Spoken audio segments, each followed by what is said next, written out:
I have to apologize. It is springtime in Indiana. I have allergies, so my body hates me. So I'll be coughing and drinking some water throughout this. So playing chess, not checkers, and IT leadership. But let me talk a little about who I am. I am a husband and girl dad times two, so I do mimic what Doug was saying. Having that minority, especially female, in these environments and B-sides, which I'll talk about in a second, is critically important to me. I have two young daughters who I want to grow up and be confident in themselves and deliver presentations just like this, just like their dad. I was born and raised in Young America, Indiana. Yes, that is a real place. I did not make that up. If you're familiar with Kokomo and Logansport, it's pretty much right between those two places. I graduated in 2008 from Tri-State University with a computer engineering degree, and I recently obtained my master's in cybersecurity from WGU. My IT career, I started at General Electric, actually here down at the Motors plant just a few miles down the road. And when that was pretty evident that they were shutting that plant down, they shipped me down to Louisville, Kentucky. So I lived down there for about a decade. Worked for Churchill Downs, home of the Kentucky Derby that just happened this past Saturday. Phenomenal place to work, absolutely loved it. But we moved back closer to home. So I got a job at Parkview, and in 2019, Chris made the good decision to hire me. TBD, I think. So if you've never heard of me, one thing you might have heard about something that I've helped create is B-Sides Fort Wayne. And if you haven't, B-Sides is an international organization dedicated to bringing local, hyper-local cybersecurity conferences in an effort to build community. More than likely, there's a B-Sides in every single major city in the world. It's an international organization. The only place where a B-side hasn't happened is Antarctica, and I'm just gonna say, let's do it. Like, let's go, right? One of the questions I always get, why is it called B-Sides? B-Sides was created by a guy by the name of Jack Daniels, speaking of alcohol, no relation. Back in the early 2000s, he was really tired of his talks not being able to be accepted at the big conferences, RSA, Black Hat, DEF CON, those type of conferences. So he said, I'm just gonna create my own. So he got together with a couple of friends and created an organization called B-Sides. So if you think back to the old record, you have the A side, which is RSA, DEF CON, Black Hat. You flip it over, you got the B side, so the hyper-local conferences. Many of you in here are involved with that. I see several of you, so thank you so much. But that's what we're doing. It's absolutely grown in attendance. I had lunch with Doug a few months ago, and one of the things we talked about was what we've really found is that there's such a yearning for local community. And so I'm thankful for Doug. In full disclosure, Expedient is a sponsor of B-Sides Fort Wayne, but I'm thankful that Doug is doing these types of things because this is really important for us to get together as a community. Attendance in 2022, our very first year, we had 90 people, which is about 88 more than we expected. In 2023, we almost doubled to 170. 2024, 240. We outgrew Sweetwater. Thank you to Sweetwater folks for letting us have it there. We outgrew that facility. We're now going to be at Purdue Fort Wayne, just a couple miles up, at the Walp Student Union, and we already have 240 attendees with 1 month to go. It's going to be on Saturday, June 7th. The tickets are, the URL's right there. Tickets are $30, but if you know a student or someone who just can't afford $30, totally get it. Let me know. And then we will get you either reduced cost or a free ticket. You know, I've told people I will refuse to let cost get in the way of people attending this conference. That's how important it is to me. Okay, so just for fun, does anyone know the average time to play a game of checkers? Take a guess. How many? 8? Yeah, there was some contention here, and there was not really much good answers here, but I found the average is about 15 to 20 minutes. What about chess? 2 hours. Yeah, that's what I expected. The average is 30 to 45 minutes. So in general, they take about the same time. So why would I say play chess, not checkers? While checkers is generally a shorter game, it's not that much shorter. So what I discovered is if you think about the game of chess versus checkers, the mechanics of the games, that's where really the clear distinction begins to lie. With checkers, you kind of think about what's my next move. How do I defeat my opponent on this next move? And with chess, you learn that it's significantly more about the strategy of the game. It requires significant strategy to win. But what does checkers and chess have to do with IT leadership and IT? Great question, more on that in a moment. I'm gonna kick this off with a hot take. I hate self-help books. Absolutely hate them. They fail me every single time because I feel like they try to make me something that I'm not. It generally works for about 3 weeks. I change, then I ultimately revert back to exactly how I was doing things right before I read the book. Kind of a waste of time in my opinion. But let me be clear, it's not the book or the author's fault. It's my fault. It's incumbent upon me to take what I've read and what I've learned and make it change in my life. So I realized the problem wasn't necessarily external. The problem to my success was internal. It was me. It was absolutely me. You know, I have this extroverted coworker, if you work or have ever worked at Brotherhood, you know exactly what I'm talking about, who I sit next to. He's extremely extroverted. I'm a raging introvert. I'm gonna need a nap after this presentation. But what I discovered is if I tried to act like him, I would fail. It would seem fake. I would never do well. So, I'm sorry. So what I'm saying is, I'm not saying we shouldn't grow or change. What I am saying is grow and change in your way. So my entire presentation is about not what you should do. I'm going to tell you what I have done in my life, in my story. So you can take a couple of those things, take what you like, and then leave the rest. And so that's where checkers versus chess comes in for me. This presentation is not my attempt to tell you how to do it. This presentation is to tell you how I did it. So with chess, you become strategic. You realize that each chess piece is unique and moves in a unique way. Each pattern that the chess piece moves has positives and negatives. And what I realized is that it's my job to figure out how to utilize these individual pieces to create and succeed in the organizational goals, to move these in an orchestrated fashion, right? So think back to when you were first promoted manager. You were an individual contributor on Friday, and you were a manager on the Monday. You weren't any different. You were just the same person with a new title. Now, good luck, right? Now people are looking to you for answers and guidance and direction. Like 2 weeks ago, you weren't just complaining about your old boss. Now you're the boss, right? So you're not automatically some different person because you have a new title and you were promoted. You were the same person, just with more responsibility. And that was the hardest challenge for me. Not the technical part. I understood that part very well, but it was more the leadership part.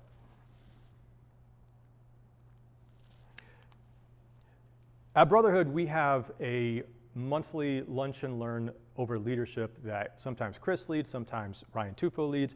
And last year, we read a book called The Effective Manager. It was one of the only books, self-help books, that I've actually enjoyed reading. And he postulates that your job as a manager is pretty simple. Retain your people and deliver results. And I can prove to you that these two things are inextricably linked. So think about these. If you lose half your staff today, could you deliver your results? Absolutely not. But let's flip that. If we are so focused on delivering results that we create a work culture that's terrible, you're also not going to be able to deliver results. So these things are so tightly linked that it's so important that we focus on both of these. Now, as managers, we usually focus on delivering results because that's what the business is asking us to do. But I'm going to postulate that we flip that on its head, focus on retention. Because if we focus on retention of our employees, the results will generally, naturally come. That's the what, though. This is what we need to do. The difficult part is how do we do that? How do we retain our people, and how do we deliver our results? And that's where my presentation is going to tell you what I've done, what I've learned throughout my time. Again, we know what we need to do. Good and effective leadership. The real problem is how do we make that happen? That's the tough part. That's the tough part. And this is where I propose where we need to play chess, not checkers. And that's just a fancy way of saying be strategic. So a bit of a personal story here. And this is really the underpinning of why I came up with this strategy and how to do this. Back on December 25th, happened to be Christmas Day, at 2 p.m., I get a call from my dad. It's one of those calls that it's like, he shouldn't be calling me right now. You ever have those? Those are tough. So what happened was, Christmas morning, my mom had a massive stroke, and she's currently laying on the floor of my parents' house, cannot move. And he's panicking. They've been married 45 years, he's panicking, his wife's laying comatose on the floor. He called 911, they took her to Kokomo. She was so bad they couldn't do anything for her at Kokomo. They had to move her down to ICU in Indianapolis. The problem with this is my dad, who is now 72, has very poor eyesight, and he can't drive, especially at night. He can drive, but not at night, can't see very well. And he's panicking because, anyone else remember what happened during the latter half of 2021? A raging global pandemic is what happened, right? So my mom's in a hospital, and my dad has nowhere to go. So begrudgingly to my wife, I said, I really think we need to pull my dad up here to Fort Wayne. And so he lived with us for 6 weeks. And I gotta say, he's not here, but my boss at the time, Aaron Smith, he offered to buy my dad a mattress so that he had a place to stay, place to sleep on. And that type of leadership is what really opened my eyes and what really empowered me to think about leadership differently. You know, Chris and Aaron Smith could have played checkers and said, yeah, we still have strict deadlines. And at any time that you're away from your computer has to be PTO. But instead, they played chess. They probably didn't know it at the time, but they were playing chess. They were just being good human beings because that's who they are. But allowing me to take the freedom to take care of my personal life, it empowered me to deliver results and really become a better employee. Because it was evident. Even though I was physically at work, mentally, I was with my mom, as anyone here would be, right? I'm sure it wasn't easy. I'm sure it included some discussion with HR. But they allowed me an extremely flexible work situation. I was driving down to Indianapolis every Tuesdays and Thursdays all day. I left my house at 7:30. I would usually get back to my house at 9 p.m. at night. So well over 12 hours away, most of those driving or sitting in a Starbucks or a Panera Bread. And the entire point of this isn't to butter Chris up, but it's to show we've developed a culture within my organization, with our organization of IT, of one of retaining our people is so important that even during the midst of, quite honestly, the worst day of my life, which happened to be Christmas so far, that they said, yeah, we got you. We can do this. And you better believe, after my personal life stabilized 6 to 7 weeks later, when I came back in, I looked at leadership and I looked at brotherhood in a significantly different way. Sorry.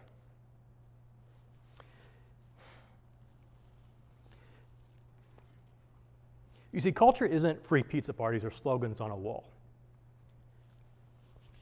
True culture is what you say to your coworker when his mother is laying in ICU. True culture is offering to buy an employee a mattress so his father has someplace to sleep. Culture is allowing someone to have extreme flexibility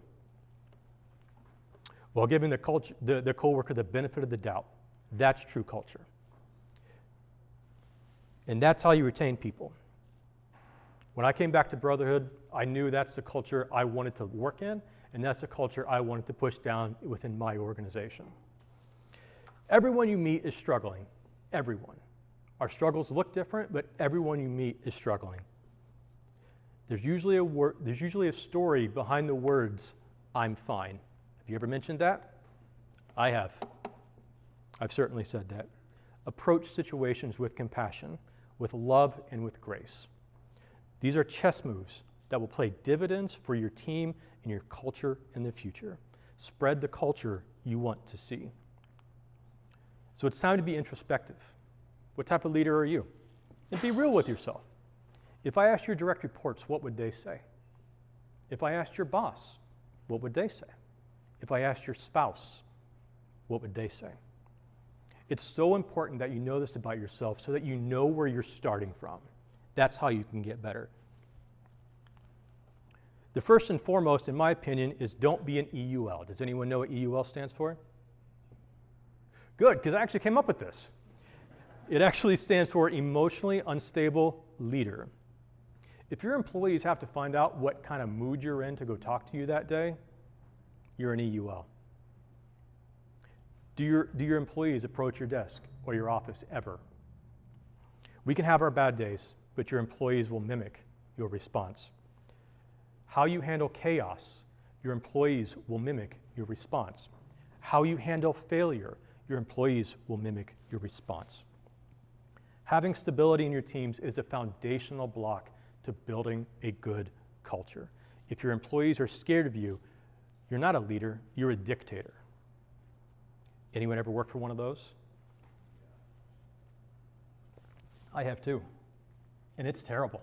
And if you haven't, thank your lucky stars. It is absolutely terrible. So this is a really busy slide, but I wanted to elaborate on my how. Take what you want, leave the rest. That's fine. You see, I was the best manager until I became a manager, because it's always so easy to point out the faults in other people, and it's significantly more difficult to look and point out the faults in yourself. I knew how to fix everything, why people were wrong, all the things. Only when I realized it was my job to get the best out of my employees, my views changed on this. Here are some of my hows. Again, the what is to retain your people and deliver results. This is my how. The 90-day rule.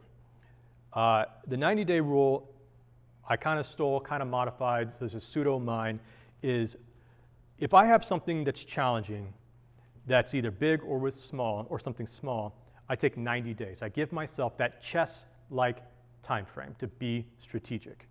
30 days of observation. I don't make any changes at all. I just ask a lot of questions and observe. Because what I'm trying to do is figure out, is it a people, process, or technology problem? I believe everything can be solved by one of those three things: people, process, technology. Then the next 30 days, I start making tweaks. I change things here, change things there, small changes, not massive changes, but small changes. And then the final 30 days is I measure it and repeat it. Has this problem improved significantly? Has it improved at all? Has it gotten worse? Right? These are all important things to notice. My next one, this actually came from my daughter's middle school. I loved it, so I stole it. Ridiculous accountability surrounded by grace. So ridiculous accountability surrounded by grace. Make sure your employees are accountable, but give them the benefit of the doubt. Again, you never know what they're dealing with and why they might be late on a deadline. Reoccurring one-on-ones. You never, ever know what your employees are going through. This is where you will connect with your employees. I've had one-on-ones that talk strictly work or talk strictly personal, and that's okay. It's their opportunity to tell you what's on their mind, and sometimes it's about me and what I've done wrong, and that's okay with me, right? But this is where you connect. Praise profile. This is another thing that I have come up with, and this is actually really, really important. It may seem small, but it's really, really important. Do your employees like to be praised publicly or privately? And that's really important. Again, raging introvert. If Chris were to say, congratulations, Matt, and bring me up in front of 600 people, oh my goodness, like, I would just die. So I like to be praised privately. And if you are an introvert, you understand. If you're an extrovert, you also understand that you would rather people know how much you contributed to the success of the thing. Push work down, but don't be a micromanager. This improves engagement and job satisfaction. Your employees are typically yearning to own something. Let them own it. Let them own it. Don't be in the daily operational things of what your teams do. And last, but certainly not least, give them the freedom to fail. Failures will happen. We are all humans. We have to let them fail. This is how we grow. When I worked at General Electric, when I was a network engineer there, I accidentally took down an entire manufacturing plant. And for those manufacturing people in here, taking down an entire plant is not a good way, usually a career-limiting move or a resume-generating event. So I took down our largest manufacturing plant by making a network change. And my director comes running down here and says, Matt, what did you do? What did you do? And I said, his name was Jeff. I'm sorry, Jeff. And I explained to him, and I was expecting to be walked out the door, quite honestly, because again, largest manufacturing plant in General Electric for the division that I worked for. He goes, okay, can you fix it? I said, yeah, sure I can fix it. He goes, okay, do that, and walked away. And he taught me a lesson there. And he said, if you're not breaking things, then you're not doing things. And I took I learned a lesson there. He gave me the freedom to fail. And again, that's exactly what I needed. So all of this has led to a change in my fundamental way of thinking. As I said before, I believe almost every single problem can be solved by people, process, technology. But the challenging part is to find out how much of each. You see, it's really easy when something goes wrong or an outage occurs. Who do we blame first? Or what do we blame first? A person. It's really easy to blame a person, when usually, it's actually a process problem. Usually. It's usually easier and quicker to solve a technology problem. Yeah, install this new thing, this new widget, make it go do the thing, where it's significantly more difficult to fix a process or train your employees. But focus must be placed on all three. The ratios are up to you in the individual scenario. But if you change your way of thinking just like this will be revolutionary. I believe that I've actually got Chris to say this as well, and that's just really exciting to me. So now it's your turn. I actually would like someone, if you're willing, to think about a situation. How did you respond, checkers or chess? And what was the outcome? And could you have reacted differently, and would it have gone better? Would anyone be willing to share? Yeah, this is tough. Yeah. It's totally fine. So think about this. Think about this next time you face a difficult situation. Do you respond in the moment? Do you respond for tomorrow? Or do you respond a year from now? If you have a difficult employee, do you just fire them? Or what's your goal for that employee? Maybe you can train them. If you have this difficult process, fix the process. So in closing, as I said before, real culture is not a free pizza party or slogans on a wall. Culture is how your employees feel on Sunday